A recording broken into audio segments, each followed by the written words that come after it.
Doctor पंचम राजभर जी यहाँ पे आए हुए थे उसी समय, और कई बस्तियों में हम लोगों ने जाकर के सर्वे किया, देखा, और वह डाटा जमा करके हमारे जो कुछ मित्र हैं जागो राजभर जागो के, उन लोगों ने हाई कोर्ट उत्तर प्रदेश में इसी को बेस बनाया कि जब हम छत्तीसगढ़ में हैं, महाराष्ट्र के कुछ ज़िले में हैं, तो उत्तर प्रदेश में क्यों ना हमको मिला जाए। और इसी बेस पे वो हाई कोर्ट में गए। हाई कोर्ट ने एक आदेश दिया है उत्तर प्रदेश सरकार को कि जल्दी से जल्दी उनका सर्वे करा के केंद्र को भेजा जाए। अब यह केंद्र का निर्णय है, लेकिन अगर ऐसी परिस्थितियाँ बनती है, क्योंकि सरकार अगर डरती है तो वह पब्लिक से डरती है या आप मत से डरती है। जब तक संख्या नहीं दिखाएंगे तब तक सरकार के ऊपर असर नहीं पड़ता है। जब समाज के ऊपर अंग्रेज़ों ने क्रिमिनल एक्ट लगाया और उसकी वजह से वह जो अपना मान सम्मान बचाने के लिए लोग भागते गए, और स्थिति ये हो गई कि हम 4-5 जो प्रदेश है उसमें हम जाकर के स्थापित हो गए। सोचिए कि 1954 में हमारा समाज संगठित था, तो उसी के बेस पे डॉक्टर साहब से हमारी चर्चा हुई कि कैसे यहाँ पे एसटी कैटेगरी में सबको दिलाया जाए। इन बातों को लेकर के तो हुआ कि एक बुद्धिजीवी पार्टियों से हट करके, क्योंकि जो समाज है आज विभिन्न पार्टियों की विचारधाराओं से जुड़ा हुआ है, और स्वाभाविक होना भी चाहिए कि लोगों के अंदर जब तक राजनीतिक चेतना नहीं आएगी तब तक आप अपने हक अधिकार की बात नहीं कर पाएंगे।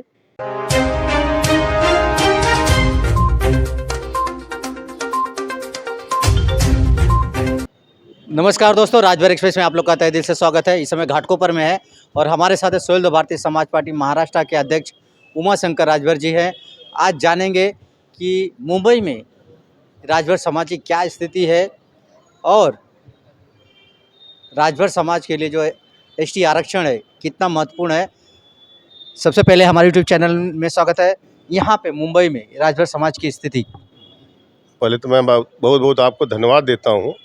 आज घाटकोपर में भाई दीपचंद के यहाँ समाज की मीटिंग थी, जिसमें उत्तर प्रदेश से चल कर के आए सामाजिक कार्यकर्ता डॉक्टर पंचम राजभर जी थे, और कांग्रेस पार्टी के प्रदेश प्रवक्ता डॉक्टर राहुल राजभर जी थे, और महाराष्ट्र के तमाम समाज सेवक यहाँ जुटे और अपने अपने विचार व्यक्त किए। तो डॉक्टर साहब ने यही कहा कि महाराष्ट्र में इतनी बड़ी आबादी है, हम आबादी है, यहाँ पे आरक्षण की क्या स्थिति है, जिसको लेकर के डॉक्टर साहब से चर्चा हुई। और डॉक्टर साहब ने, क्योंकि इसके पहले जब राष्ट्रीय राजभर सेवा संघ के माननीय एमडी जी अध्यक्ष थे, तो उस समय उन्होंने समाज कल्याण में एक लेटर दिया है, राजभर समाज को ओबीसी में कैसे शामिल किया जाए। उसी क्रम में जो अध्यक्ष आए उसको आगे बढ़ाते गए, उसी विषयों पर चर्चा हुई कि राजभर समाज यहाँ किस कैटेगरी में है, ओबीसी में है, एसटी में है, तो कैसे निर्धारित होगा। तो उन बातों को लेकर के चर्चा हम लोग कर रहे थे कि जो यहाँ समाज की स्थिति है कि जो राजभर समाज को ओबीसी आरक्षण के लिए जो उसमें एप्लीकेशन दिया गया था, एक्चुअल में उसकी स्थिति क्या है, वो जानने के लिए डॉक्टर साहब यहाँ आए हुए थे। तो दुर्भाग्य से आज उनको पूना जाना था, हमें भी पूना जाना था, लेकिन किन्हीं कारणों से नहीं जा पाए। और कुछ लोगों का इसमें राय था कि समाज यहाँ पे एसटी में है, लेकिन एसटी की जो कैटेगरी है, सबसे बड़ी चीज़ एक बात मैं आपको बता दूं, महाराष्ट्र में जो एसटी है, जो भर भार का मैटर था कि बीएचएआर केंद्र में भी है, उत्तर प्रदेश में भी है, यहाँ भी है। अंग्रेज़ों की समय जो जनगणना हुई थी 1931 के, उसी डाटा के आधार पे उत्तर प्रदेश में सेंट्रल में भर पढ़ा जाता है, और महाराष्ट्र में उसको मराठी में प्रोनाउंसिंग भार करके है। और इस बात को लेकर के हम खुद कुछ संगठनों के माध्यम से, जिसमें भाई अनिल राजभर जी वर्तमान में जो अध्यक्ष हैं, तमाम हमारे मित्रगण थे, जो उस समय 2018 में माननीय देवेंद्र जी मुख्यमंत्री थे, उनके समक्ष रखा गया और इस कठिनाई को उन्होंने दूर किया। और उसी समय ओबीसी समाज आयोग के गुप्ता जी सचिव थे, जब उनके सामने बात रखी गई तो उन्होंने एक बात कहा कि देखिए, जो भर है महाराष्ट्र में है, प्रोनाउंसिंग है, सब बातें हैं, लेकिन यह गोंडवाना के राजभर हैं और महाराष्ट्र के कुछ ज़िले में हैं, जैसे नंदवार है, धुलिया है और गढ़चिरौली, 3 ज़िले में केवल पाए जाते हैं। तो हम लोगों ने कहा कि देखिए, हमारा जो राजनीतिक इतिहास, हमारा जो ऐतिहासिक साक्ष्य है कि हमारी जो उत्पत्ति हुई है, हम भले श्रावस्ती से थे, लेकिन वहाँ से चाहे अंग्रेज़ों को कह लीजिए, चाहे मुग़लों से कह लीजिए, और वहाँ से हमारे जो माइग्रेट हुए और धीरे धीरे हम लड़ते जीतते गए, कहीं कहीं हारे हैं, तो जिसकी वजह से हम आज चाहे श्रावस्ती हो, बहराइच हो, कुशीनगर हो, देवरिया हो, भदोही हो, सुल्तान नगर हो, जौनपुर हो, गाजीपुर हो, और उत्तरी बेल्ट में आप चले जाएंगे तो नेपाल तक हम पहुँचे हुए हैं। और कुछ हमारे भाई बंधु जो है बिहार चले गए उस समय, और कुछ भाई बंधु जो है मध्य प्रदेश, छत्तीसगढ़ और मध्य प्रदेश के कुछ ज़िलों में आकर के बस गए, क्योंकि परिस्थितियाँ ऐसी थी कि 1871 में जब समाज के ऊपर अंग्रेज़ों ने क्रिमिनल एक्ट लगाया, और उसकी वजह से वह जो अपना मान सम्मान बचाने के लिए लोग भागते गए, और स्थिति ये हो गई कि हम 4-5 जो प्रदेश है उसमें हम जाकर के स्थापित हो गए। तो हमने उस साक्ष्य को बताया कि हम एक्चुअल वही है, हमारा जो वर्जिन है, हमारी जो उत्पत्ति है वह श्रावस्ती से है, और श्रावस्ती से हम पूरे देश में फैले हुए हैं। जिन प्रदेशों में है तो उत्पत्ति हमारी वही है, हम वही भर हैं जो गोंडवाना के हैं, जो नंदुवार के हैं, जो धुरिया के हैं, जो गढ़चिरौली के हैं, और जो उत्तर प्रदेश के वहीं भर हैं। तो उस बात को उन्होंने माना। इसी बातों पर लेकर के डॉक्टर राहुल राजभर जी से भी चर्चा हुई, तो उन्होंने भी कहा कि यह बैठ करके जो बुद्धिजीवी वर्ग है महाराष्ट्र में, इस पर एक चर्चा होनी चाहिए कि एक्चुअल में जो हमारी कैटेगरी उसको डिसाइड करना चाहिए हम क्या है। क्योंकि जब भर की बात आती है, एसटी की बात आती है, जब आपको वैधता प्रमाण पत्र लेना पड़ता है तो 1950 का सर्टिफिकेट आपको देना पड़ेगा। और यह स्थिति ऐसी हो जाती है कि शायद कुछ हमारे भाई बंधु हों जो 1950 में यहाँ आए हों, क्योंकि सब लोग आए हैं, बहुत कम लोग 50 में रहे होंगे। 55 के बाद बहुत ज़्यादा लोग माइग्रेट होकर के आए हैं। और सबसे बड़ी एक मैं आपको बता दूं कि 1954 में समाज इतनी बड़ी संख्या में यहाँ पे था कि 1954 में जब बॉम्बे प्रोविंशियल था, गुजरात नहीं बटा था, उस समय राष्ट्रीय राजभर मुंबई करके एक संस्था थी जो रजिस्टर्ड, आज भी रजिस्टर्ड है सेठी में, और उस समय हम संगठित थी। सोचिए कि 1954 में हमारा समाज संगठित था।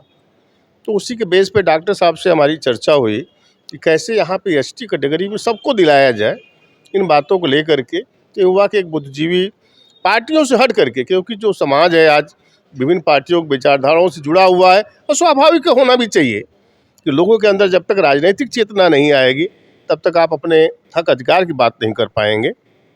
उन्हीं बातों को लेकर के हुआ कि चाहे आपकी विचारधारा किसी राजनीतिक दल से हो, लेकिन समाज के मुद्दे पे एक मंच पे बैठ करके चर्चा करनी चाहिए। इन्हीं बातों को लेकर के यहाँ पे तमाम बुद्धिजीवी वर्ग थे। हम लोगों ने बड़े अच्छे माहौल में चर्चा किया और निष्कर्ष पे पहुँचे हैं कि आगे की प्लानिंग क्या करना है देखा जाएगा उसमें। और अब जो मुद्दा चल रहा है एसटी आरक्षण का पूरे समाज के लिए, महाराष्ट्र, पूरे भारत के लिए, ये कहाँ तक पहुँचा है? अब देखिए, उसका एक बहुत बड़ा कानूनी प्रक्रिया है, और यह जो मुद्दा उठा है 1918 के बाद, 2018 के बाद जब महाराष्ट्र में ये बात हम लोगों ने चलाया उस समय, और इसी को बेस बना करके भाई अशोक राजभर जी अम्बेडकर नगर वाले थे, वह यहाँ पे आए हुए थे, और यहीं से मुद्दा, और डॉक्टर पंचम राजभर जी यहाँ पे आए हुए थे उसी समय, और कई बस्तियों में हम लोगों ने जाकर के सर्वे किया, देखा, और वह डाटा जमा करके हमारे जो कुछ मित्र हैं जागो राजभर जागो के, उन लोगों ने हाई कोर्ट उत्तर प्रदेश में इसी को बेस बनाया कि जब हम छत्तीसगढ़ में हैं, महाराष्ट्र के कुछ ज़िले में हैं, तो उत्तर प्रदेश में क्यों ना हमको मिला जाए। और इसी बेस पे वो हाई कोर्ट में गए। हाई कोर्ट ने एक आदेश दिया है उत्तर प्रदेश सरकार को कि जल्दी से जल्दी उनका सर्वे करा के केंद्र को भेजा जाए। अब यह केंद्र का निर्णय है, लेकिन एक कानूनी प्रक्रिया यह है कि क्योंकि आप एक वर्ग से आरक्षण पा रहे हैं ओबीसी का, दूसरा आपको शिक्षा के क्षेत्र में विमुक्ति का सर्टिफिकेट मिल रहा है, और आपको एक आरक्षण से दूसरे आरक्षण में रखना है, तो उत्तर प्रदेश सरकार माननीय योगी आदित्यनाथ जी ने जो 17 ज़िले हैं जिसको हमने बेस बनाया है कि हम गोंड के उपजात हैं, उसी आधार पे उसी को मान करके 17 ज़िलों का सर्वे हुआ है, जहां सचमुच समाज की स्थिति काफ़ी दयनीय थी। और यह सर्वे रिपोर्ट शोध संस्थान तैयार कर रहा है, मुझे लगता है कि आचार संहिता लगने से पहले, या हो सकता है कि यह सरकार 2027 तक है। यह निश्चित है कि यह रिपोर्ट भारत सरकार को भेजी जाएगी। अब उसमें दिक्कत ये आएगी, भारत सरकार में अगर भेजी जाती है तो कम से कम संसद में हमारे प्रतिनिधि होने चाहिए। और इन्हीं बातों को लेकर के 18 फरवरी को माननीय नेता ओम प्रकाश राजभर जी आए हुए थे महाराष्ट्र में, और भाईंदर में जयंती मनाई गई। उन्होंने एक बात कहा कि इस बार हम प्रयास कर रहे हैं कि संसद में हमारे कम से कम 2-3 सांसद वहाँ पहुँचे, जो हमारे समाज के मुद्दे हैं उनको जाकर के उठाएं और समाज को हक अधिकार दिला सकें। जानना चाहेंगे, आपने महाराष्ट्र की बात की, उत्तर प्रदेश की क्या स्थिति है आरक्षण को लेकर? जहाँ तक एसटी आरक्षण उत्तर प्रदेश की बात है, भारत सरकार एसटी को 7.5% आरक्षण दे रही है, लेकिन उत्तर प्रदेश में एसटी की संख्या कम होने की वजह से वहाँ पे केवल 2% एसटी आरक्षण मिल रहा है लोगों को, और उसका 5%, 5.5% निकाल करके एससी में जोड़ दिया गया है। और यही बात माननीय नेता ओम प्रकाश राजभर जी को हमने बताया कि जो वहाँ की परिस्थिति है कि वहाँ पे आपको कुछ करना नहीं है। जो हमारा 5.5% एसटी का आरक्षण एससी में जोड़ा गया है, क्योंकि उनकी आबादी 18% है और आरक्षण ले रहे हैं 20.5%, तो वहाँ से 2.5% निकाल करके एसटी को जो 2% मिल रहा है उसको 4.5% करवा दीजिए, और आराम से किसी को विरोध नहीं होगा कि राजभर या गोंड को जब एसटी में ज्वाइन करेंगे तो एसटी समाज से कोई विरोध नहीं होगा। यह बातें माननीय ओम प्रकाश राजभर जी ने माननीय योगी आदित्यनाथ जी के सामने रखा, और इन्हीं बातों पे सहमत बन रही है। इसके लिए काफ़ी संघर्ष करना पड़ेगा। जो भी सामाजिक संगठन है, जो भी सामाजिक क्षेत्र में काम करने वाले समाज सेवक हैं, उनको कहीं न कहीं इस समाज के मुद्दे पे एक मंच पे आना होगा, आकर के समाज के हक अधिकार की लड़ाई लड़ना पड़ेगा। कहने का मतलब आप कह रहे हैं कि हमें एक शक्ति प्रदर्शन भी करना पड़ सकता है?